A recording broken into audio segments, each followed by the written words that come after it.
ডেকেছি। গত 2রা এপ্রিল আমরা রবীন্দ্র ভবনের সামনে আগরতলা এটা বিপুল সমাবেশের মধ্যে দিয়ে বিজেপি আইপিএফটি জোট সরকারের বিরুদ্ধে 16 দফা চার্জশিট আমরা দাখিল করি। তারপরে এই সময়ের মধ্যে 8 মাস অতিক্রান্ত হয়ে গেছে, কিন্তু কোনো পরিবর্তন আমরা লক্ষ্য করিনি। তো একটা পরিবর্তন হয়েছে, তৎকালীন সরকারের যিনি প্রধান মুখ ছিলেন মুখ্যমন্ত্রী, তাকে বদল করা হয়েছে। কিন্তু এই মুখ্যমন্ত্রী বদল করার মধ্যে দিয়ে আমরা যেই সমস্যাগুলি চিহ্নিত করে জনতার সামনে তুলে ধরেছি চার্জশিট, তার কোনো পরিবর্তন ঘটেনি এবং তা পরিবর্তন ঘটার ন্যূনতম যে ইচ্ছা, সেই ইচ্ছা আমরা লক্ষ্য করছি না। বরং সারা দেশের মতো ত্রিপুরাতেও তফসিলি জাতি, তফসিলি উপজাতি, তাদের উপরে নানা কৌশলে আক্রমণ বাড়ছে, তাদের অধিকার ছিনিয়ে নেওয়া হচ্ছে।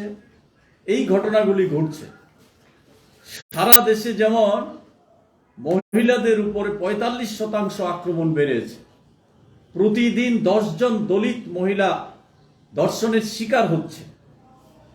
তারপরে 85% তফসিলিদের এক গন্ডা জায়গাও নেই, তারা ভূমিহীন। তফসিলি অংশের জন্য যে সাপ্লেন ছিল তফসিলি জাতি উপজাতি, সেগুলি তুলে দেওয়া হয়েছে। এরকম ভাবে আমাদের রাজ্যে এখন পর্যন্ত 6 জন খুন হয়েছে। এই তফসিলি অংশের মানুষ, তাদেরকে খুন করা হয়েছে। মহিলাদের উপর নির্যাতন বেড়েছে ভয়ঙ্কর ভাবে, মহিলাদের খুন করে আগুন দিয়ে জ্বালিয়ে দেওয়া হচ্ছে। কোনো রকমের ব্যবস্থা নেই, আসামি গ্রেপ্তার নেই। 6 জন দলিত এখন পর্যন্ত খুন হয়েছে, তফসিলি অংশের যুবক, তাদেরকে খুন করা হয়েছে। তেমনি আক্রান্ত হয়েছে ব্যাপক অংশের, সারা রাজ্যের মানুষ যেমন আক্রান্ত হয়েছেন, তেমনি তফসিলি অংশের মানুষ। তাদের বাঁচার অধিকার, রাবার বাগান, পুকুরের মাছ, ক্ষেতের ফসল, লন্ড্রি দোকান, মাছের দোকান, চর্মশিল্পীদের দোকান তছনছ করে দেওয়া হয়েছে। তাদের জীবন জীবিকার উপর কঠোরভাবে আক্রমণ নেমে এসেছে। এরকম ভাবে এখন তো দেশের এবং রাজ্যের শিক্ষার উপর থেকে সরকারের যে দায়িত্ব, সে দায়িত্ব তুলে দিয়ে বেসরকারীকরণের দিকে যাচ্ছে। তার মানেই হচ্ছে তফসিলি জাতি, তফসিলি উপজাতিতে শিক্ষার অধিকার ছিল, সে অধিকার থেকে বঞ্চিত হবে। একমাত্র পয়সা যাদের আছে তাদের হাতেই শিক্ষা চলে যাবে। এতে সাংঘাতিকভাবে ক্ষতিগ্রস্ত হবে তফসিলি অংশের ছেলে মেয়েরা, উচ্চশিক্ষা থেকে, সমস্ত শিক্ষা থেকে বঞ্চিত হবে। কর্মসংস্থানের প্রশ্নে সবচেয়ে বেশি প্রতারণা করেছে এই সরকার। 299টা প্রতিশ্রুতি যেমন দিয়েছে, প্রতিটা প্রতিশ্রুতিতে তারা প্রতারণা করেছে। 50,000 যুবকের 1 বছরে চাকরি হবে, 7 লক্ষ বেকারের ঘরে ঘরে চাকরি হবে। আর আজকে সবচেয়ে বেশি প্রতারিত হয়েছে আমাদের রাজ্যের যুবক যুবতীরা। কোনো রকমের চাকরি নেই, চাকরি থেকে বঞ্চিত হয়েছে। MGNREGA প্রতিশ্রুতি ছিল 340 টাকা মজুরি হবে, তারপরে 200 দিনের কাজ দেওয়া হবে। বাস্তবে এখন 20 থেকে 25 দিন কাজ পাচ্ছে না। আমরা যখন এলাকায় যাচ্ছি, হাহাকার চলছে, কাজ নেই। গ্রামে পাহাড়ে কোথাও কাজ নেই। কোথায় মজুরি বৃদ্ধি পাবে, কোথায় কাজের দিন বৃদ্ধি পাচ্ছে। আগে বামফ্রন্টের সময়ে যখন 90 দিন 94 দিন কাজ হতো, আর এখন 20 থেকে 25 দিন কাজ হয় না। 4 ভাগের 1 ভাগ তাদের রোজগার নেমে এসেছে। এরকম ভাবে আমরা সেখানে বলছি যে আজকে রেগার মজুরি 600 টাকা হওয়া উচিত, 200 দিনের কাজ দেওয়া দরকার। তেমনি আমরা দেখছি তফসিলি ছাত্রছাত্রীদের স্টাইপেন্ড বৃদ্ধি করা হচ্ছে না। আমরা দাবি করছি, এবং তার জন্য যে ইনকাম বার আছে সেটাকেও বৃদ্ধি করা দরকার। চর্মশিল্পী, লন্ডিজীবী, মৎস্যজীবী, তাদের যে পেশাভিত্তিক উন্নয়নের পরিকল্পনা ছিল বামফ্রন্টের সময়ে, সেগুলি সব ধূলিসাৎ করে দেওয়া হয়েছে।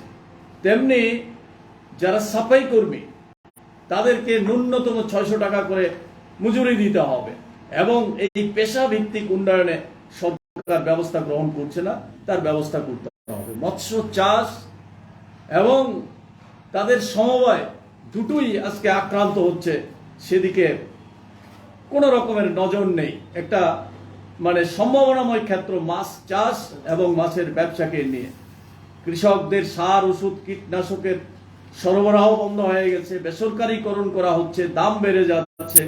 এরকম অনিশ্চয়তার মধ্যে রান্নার গ্যাস, পেট্রোল, ডিজেল, কেরোসিন, ভোজ্য তেল, এই সমস্ত নিত্য প্রয়োজনীয় জিনিসের দাম অস্বাভাবিকভাবে বৃদ্ধি পাচ্ছে। শুধু তাই না, কেরোসিন তেলের দাম সবচেয়ে নিরীহ মানুষরা ব্যবহার করে 100 টাকার উপরে দাম হয়ে গেছে প্রতিটা জিনিসের। ভোজ্য তেল, তারপরে গ্যাস, এখন 1250 টাকা গ্যাসের দাম। আর এই নরেন্দ্র মোদী সরকার যখন প্রথম আসে তখন এর দাম ছিল 360 টাকা, আজকে সেই দাম এসে দাঁড়িয়েছে 1250 টাকা। এইভাবে সমস্ত দিক থেকে ভাতা প্রাপক যারা ছিল 4,22,000, 16 লক্ষ ভাতা প্রাপকের নাম বাদ দিয়ে দেওয়া হলো। অবিলম্বে যাতে প্রত্যেকের ভাতা ফিরিয়ে দেওয়া হয়, তাদের যে লোকসান হয়েছে সে ক্ষতিপূরণ সব ফিরিয়ে দিতে হবে। 10,323 তাদের নিয়ে প্রতারণা করা হচ্ছে। তেমনি অনিয়মিত কর্মচারীদের নিয়মিত করার প্রশ্ন, সপ্তম পে কমিশন তো হলোই না, কর্মচারীদের ডিএ দেওয়া হচ্ছে না। সমস্ত দিক থেকে 10 লক্ষ টাকা ক্ষতিপূরণ দেবে যারা কোভিড-19 মৃত্যু হয়েছে, একজনকেও এখন পর্যন্ত সেই ক্ষতিপূরণ দেওয়া হয়নি। এইভাবে নানা দিক থেকে যে প্রতারণা আজকে এই সরকার আসার পর থেকে করছে, তার বিরুদ্ধে অভিজ্ঞতার নিরিখে মানুষ সেটাকে যাচাই করে তোলার জন্য আমরা আবেদন করছি। তফসিলি জাতি, তফসিলি উপজাতি, সংখ্যালঘু, পিছিয়ে পড়া অংশের মানুষের আত্মসম্মান, আত্মমর্যাদা, অর্থনৈতিক মান বৃদ্ধি করার পরিকল্পনা যে বামফ্রন্ট সরকার নিয়েছিল, সম্পূর্ণ বিপরীতমুখী হয়ে এই সরকার কাজ করছে। ফলে সমস্ত অংশের মানুষ আজকে ক্ষতিগ্রস্ত হচ্ছে। তার সেই অভিজ্ঞতার ভিত্তিতে সামনে যে 23-এর নির্বাচন আসছে, সেই লক্ষ্যে আমরা জনগণের কাছে সেই দাবি করব যে এটাই হচ্ছে উপযুক্ত সময়, জনগণের রায়ে সরকার প্রতিষ্ঠিত হয়। এই জন্যই আমরা জনতার আদালতে চার্জশিট দাখিল করেছিলাম 1 বছর আগে, যে আপনাদের রায়ে যে সরকার প্রতিষ্ঠিত হয়েছে সেই সরকারের আমলে খুন হয়ে যায়, নারী নির্যাতন হয়, মানুষের অধিকার থাকে না, গণতন্ত্র হত্যা হয়ে যাচ্ছে, তার বিচার আপনাদেরকেই করতে হবে। আমাদের জীবন জীবিকার সমস্ত অধিকার ছিনিয়ে নিয়েছে, চাকরি দিচ্ছে না, রেগার কাজ দিচ্ছে না, খাদ্য দিচ্ছে না, চরমভাবে সংকটের মুখোমুখি আমরা হতে হয়েছে। এই অবস্থায় এর থেকে পরিত্রাণ পাওয়ার জন্যই তো আমরা চার্জশিট দাখিল করেছিলাম। সেই চার্জশিটে কোনো রকমের সাড়া দেয়নি, তার জন্যই চূড়ান্ত রায় দেওয়ার সময় এসেছে। এটা শুধু তফসিলি অংশের মানুষ না, তফসিলি জাতি, তফসিলি উপজাতি, সংখ্যালঘু সব অংশের মানুষ আজকে সাংঘাতিকভাবে বঞ্চিত, অত্যাচারিত। তার বিরুদ্ধে ঐক্যবদ্ধ হয়ে সমস্ত গণতান্ত্রিক শুভবুদ্ধি সম্পন্ন মানুষ, গণতান্ত্রিক মানুষ, নাগরিক বৃন্দ ঐক্যবদ্ধ হয়ে তার বিরুদ্ধে চূড়ান্ত রায় ঘোষণা করতে হবে। মানুষ যদি সিদ্ধান্ত নেয়, তাকে আটকানোর ক্ষমতা কারোর নেই। মানুষেরই চূড়ান্ত ক্ষমতা আছে, চূড়ান্ত শক্তি আছে, তাতে আমরা বিশ্বাস করি। তাই আমরা আবেদন করছি সব অংশের গণতান্ত্রিক, পিছিয়ে পড়া, বঞ্চিত, আক্রান্ত সব ঐক্যবদ্ধ হয়ে এই 23-এ যে নির্বাচন আসছে তাকে সামনে রেখে চূড়ান্ত রায় ঘোষণা করে এই বিজেপি আইপিএফটি জোট সরকারকে পরাজিত করার জন্য আমরা আবেদন রাখছি। এই আবেদন আমরা গোটা রাজ্যের মানুষের কাছে রাখছি। এটা নিয়ে আমরা আমাদের সংগঠন এবং সমস্ত গণতান্ত্রিক মানুষের মাধ্যমে প্রত্যেকের কাছে যাব, বাড়িতে বাড়িতে এই প্রচার আমরা নিয়ে যাব। আপনাদের কাছেও আমরা আবেদন করছি এই বক্তব্য সমস্ত মানুষের কাছে নিয়ে যাওয়ার জন্য আমাদেরকে সাহায্য করবে। এটা কি বাড়ি বাড়ি প্রচার হইবে? হ্যাঁ, আর সভা বা মিছিল এবং এগুলি হইব আমাদের যেমন বিধানসভা। আমরা কর্মসূচি নিয়েছি, বিধানসভা কেন্দ্র ভিত্তিক জমায়েত আমাদের হবে। এই 16 দফা চার্জশিটের ভিত্তিতে আমরা এই কর্মসূচি গ্রহণ করেছি, এটা আমাদের অব্যাহত আছে। এটা কিছু হয়েছে, আরো কিছু চলবে। তারপরে আমরা করব অঞ্চল লোকাল স্তরে জমায়েত, সেগুলি যেমন চলবে। এখন আমরা সিদ্ধান্ত নিয়েছি এই আগামী সপ্তাহ থেকে, অর্থাৎ 20 তারিখ থেকেই আমরা এই ঘরে ঘরে আমাদের এই প্রচারপত্র নিয়ে যাব। প্রতারণার যে দলিল, এটা আমরা নিয়ে যাব, যেটা আমরা চার্জশিট উপস্থিত করেছিলাম তার জবাব চাইবার জন্যে।